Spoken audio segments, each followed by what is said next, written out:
Marcos, a situação está muito complicada. Você sabe aquela situação que a gente vê na TV, do caos se instalando nos hospitais? Pronto, foi o que eu vi esse final de semana em Parelhas. Eu não queria ter visto o que eu vi esse final de semana, mas infelizmente era aquela situação, o SAMU saindo, o SAMU voltando, o SAMU saindo, o SAMU voltando, e sempre com um idoso com falta de ar, um idoso desaturando, com baixa oxigenação.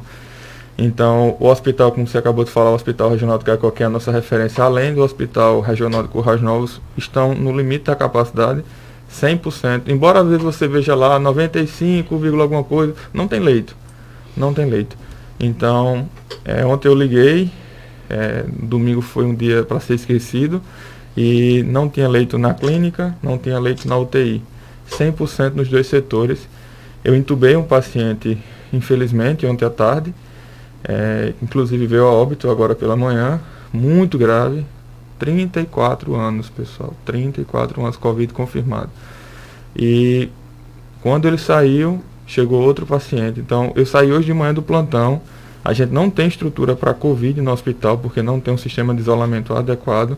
A gente improvisou uma enfermaria, e eu saí hoje de manhã deixando 4 pacientes Covid, aliás, 3 Covid e um suspeito, 76, 94 anos, 80 e poucos anos, 40 anos, esperando vaga para transferência para Caicó, no sistema. É uma realidade que, como o senhor diz, nós estávamos só vendo nos outros estados e agora chega mais forte, perto de nós?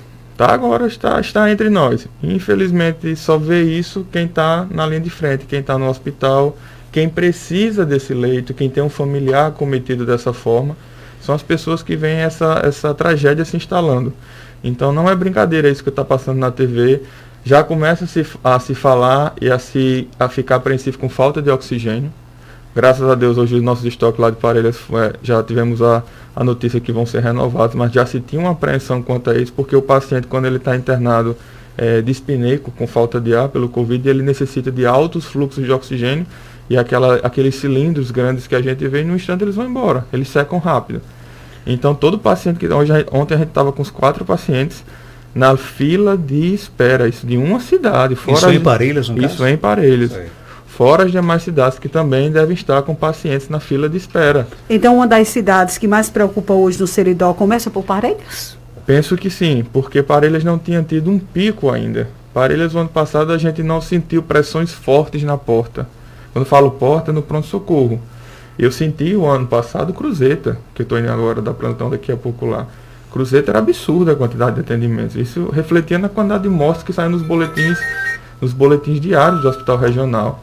Então, Cruzeta ainda tem mais casos confirmados e mais óbitos do que Parelhas. Agora, porque lá em Parelhas, no caso, esse fim de semana, por exemplo, morreram mais gente, né? Porque já começou desse final de semana passado, não foi, Marcos? A gente teve 3 mortes no mesmo dia lá. No caso, lá seria novas cepas, no caso, novas variantes? Eu penso que foi a população não procurar o serviço, às vezes tinha os quadros leves, não procurava o serviço e era subdiagnosticado. Acho que foi somente isso. E agora começou a se fazer uma maior quantidade de testes na cidade, que ainda não é o adequado, mas está se fazendo mais. E a população parece que se alertou finalmente quando começaram a ocorrer os óbitos. Isso é verdade. Começa a ocorrer, a população fica mais preocupada, corre atrás do diagnóstico, mas em compensação não toma as medidas que deve tomar socialmente. Então o número de casos está disparando na porta, nos PSF. No hospital a gente tem muito caso verde. Caso verde que a gente fala são os casos leves, os casos tranquilos, vamos falar assim para a população. Só que Covid é assim, proporcionalmente você aumenta a quantidade de casos leves, proporcionalmente você aumenta aquela quantidade pequena de casos graves. Então, quanto mais casos leves, mais casos graves. E Parelhas já vem, eu acho que mais ou menos há 3, 4 semanas, encaminhando, se não for todo dia, dia sim, dia não, paciente para internamento em Caicó.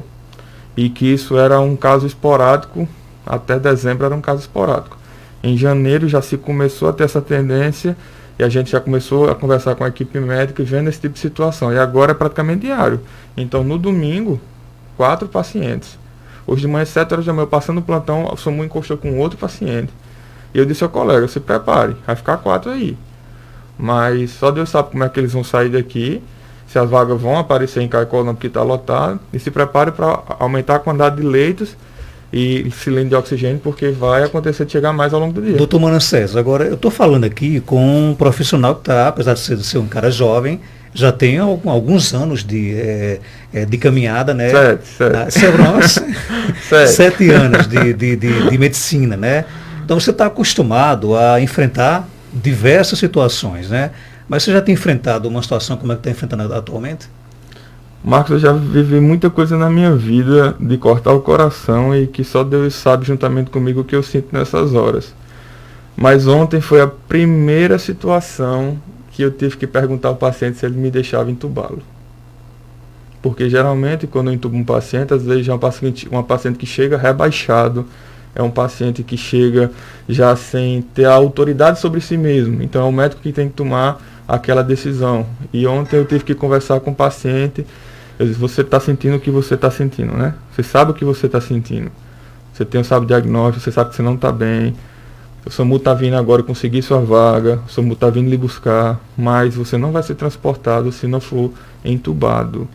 Porque a sua situação é uma situação muito, muito delicada. A gente precisa realizar esse procedimento, só que eu tenho que conversar com você sobre a sua permissão, que eu não posso lhe forçar nada.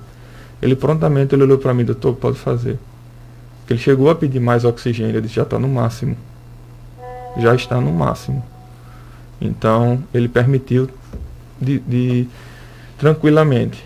Mas foi uma situação que eu não gosto de recordar, porque saiu muito grave. Muito grave. E veio óbito agora pela manhã. Então... Esses relatos, essas conversas dos pacientes com o profissional médico, dificilmente vocês conseguem tirar da lembrança?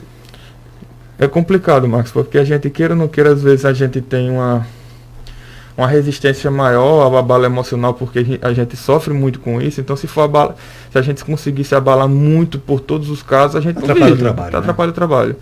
Mas tem casos que a gente deita a cabeça no travesseiro e sente, e relembra, e tenta não passar por aquilo novamente. Mas eu vinha conversando com uma amiga minha hoje, lá do plantão, que estava no plantão em outro setor do hospital. Ela fez, eu estava tentando parecer tranquila, ela disse, mas eu travei meu celular várias vezes que eu não conseguia digitar a senha. Ela me dizendo. E ela só estava observando todo o caos que foi no hospital ontem, com o SAMU entrando, o SAMU saindo, e a equipe correndo para um lado, correndo para o outro, entuba, pega a medicação, corre na farmácia. Todo o ribuliço no popular que foi no hospital para conseguir dar conta. E o pessoal, doutor, chegou o paciente grave lá fora, calma que eu estou com um mais grave ainda. Então a lista de prioridade. Você sempre vai dando prioridade ao mais grave. Espera, aguarda, faça isso, tenta estabilizar de tal forma. Então, eu não sei se isso foi o pior, ou se o pior ainda está por vir. E como é que você se sente fazendo todo esse esforço, né? Juntamente com outros colegas, médicos, enfermeiros, técnicos de enfermagem, fazendo das tripas coração, para usar um termo bem popular, enquanto tem muita gente aglomerando nas ruas, fazendo churrasco no fim de semana. Como é que você se sente? É isso que deixa a gente triste, chateado, até um pouco de revolta, porque você vê a hipocrisia de uma boa parcela da população. Porque você vê pessoas que estão realmente cumprindo as orientações, siga sua vida, faça suas coisinhas, mas saiba fazer. Mas não, tem gente que tem uma necessidade de não se aguentar e não beber com muita gente. Mas não pode, aí vai fazer escondido dentro de um sítio, vai fazer escondido dentro de uma fazenda, dentro de um apartamento, dentro de uma área de piscina. A gente baixa o som, ninguém vai ver. Mas eu digo popularmente assim, Deus está vendo. Deus está vendo. O delegado pode não ver, a polícia pode não ver. As outras pessoas que não querem ver podem não ver.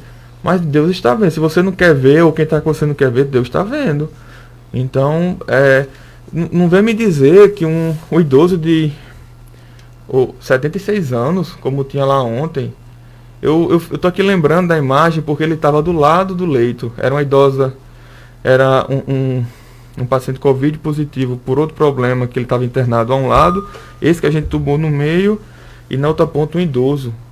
Você precisava ver o terror na cara dele, pensando que ia acontecer a mesma coisa com ele. A gente botou um biombo para resguardar o paciente e resguardar os demais, mas vocês precisavam ver o terror, o nervosismo que ele estava pensando que ia passar pela mesma situação, e ele em altos fluxos de oxigênio. Aí você acha que um idoso daquele, com 76 anos, Pode ser que muitos ainda perambuleiam de forma descuidada, mas um idoso acamado, um idoso debilitado, é ele que pega o Covid, ou é o jovem de dentro de casa, o filho que anda por todo canto, volta para dentro de casa e passa para ele?